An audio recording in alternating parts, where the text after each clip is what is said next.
tell us about the new music, man. What's going on with Somerset? Well, Legendary, our latest album, has now been out for an entire year, which is crazy. We're going to do this tour. Well, we're going to finish the Vans Warped Tour, and then I think in the fall try to make a new record, start really kind of diving into the writing. I kind of write, I live in LA and write songs year-round now at this point, and I've written already like 100 songs. I just don't know which one of them really feel like Somerset songs yet. So once I get a better grasp of what the album's going to sound like, I'll see what other kind of just miscellaneous songs I've written kind of fit the vibe. So you just write from the feeling, don't know if it's right for the band, might be right for somebody else? Yeah, that was the biggest thing I really wanted to, in between the last album, making Legendary, and now the most important thing to me was just getting out there and just writing every single day, and just writing for whatever. If it doesn't sound like a Somerset song, if it's good enough, it'll find a home somewhere else, and just really broadening my horizons as a songwriter in general. You know, I think you got to grow deep roots, you know, as an artist or a writer, and certainly the further you can stretch, the more you can express yourself. You know? Yeah. It's really amazing that way. Now, I know your influence go way back, 60s and 70s, Beatles and Springsteen music that comes out. Yeah. You know, any contemporary artists out there you're inspired by? Tons. I think music is like a really interesting time in music right now because there's so much genre bending stuff going on, and it's not like it was in like the early punk days where you listened to your one genre and you were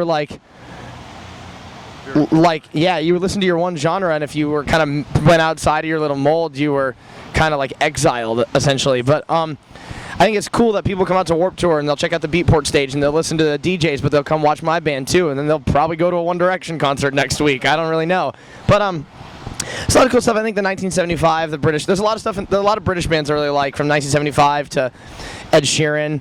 There's a band called Ex Ambassadors that I think is great. God, there's a ton of stuff. I listen. My favorite thing that's been out this year is Jack Antonoff from the band Fun has the guitar player has the side project called Bleachers, and he's put out a couple songs I think are incredible. Amazing. Now, how do you incorporate any of the new technology or anything into the writing or the recording or the? We totally do. I think I think it was Paul McCartney, and I don't exactly remember what he said, but it was something similar to if you're not using essentially your today's production elements to the fullest, then you're missing out. Our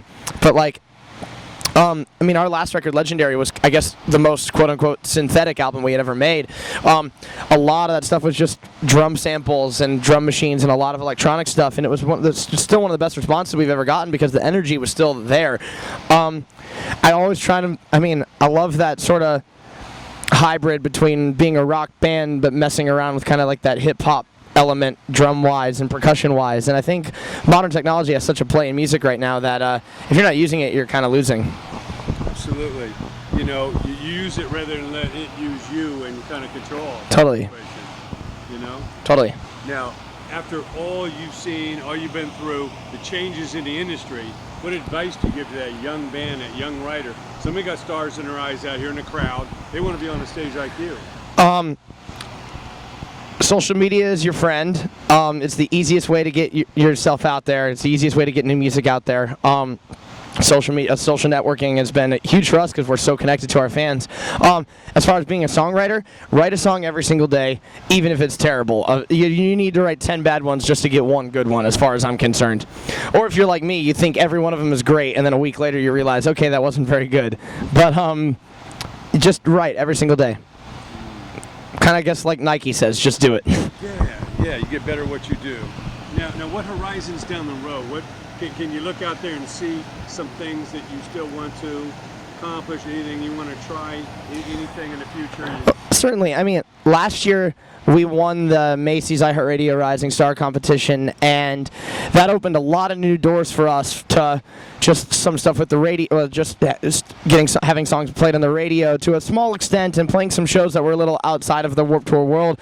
We played the iHeartRadio Festival with Queen and Katy Perry and Fun and 30 Seconds to Mars, and it was just like a totally different world than the Warped Tour. And I love the whole Warped Tour camaraderie that happens out here, but I'd love to have my foot in that door while kind of going through that window and seeing how far we can take it, and maybe having a song on the radio. Everyone's just trying to get bigger and play for more people. I don't ever want to limit the demographic of people that listens to our music. I mean, there's really no rules these days. Absolutely, there are no rules. People like it. Yeah, 100%. No rules.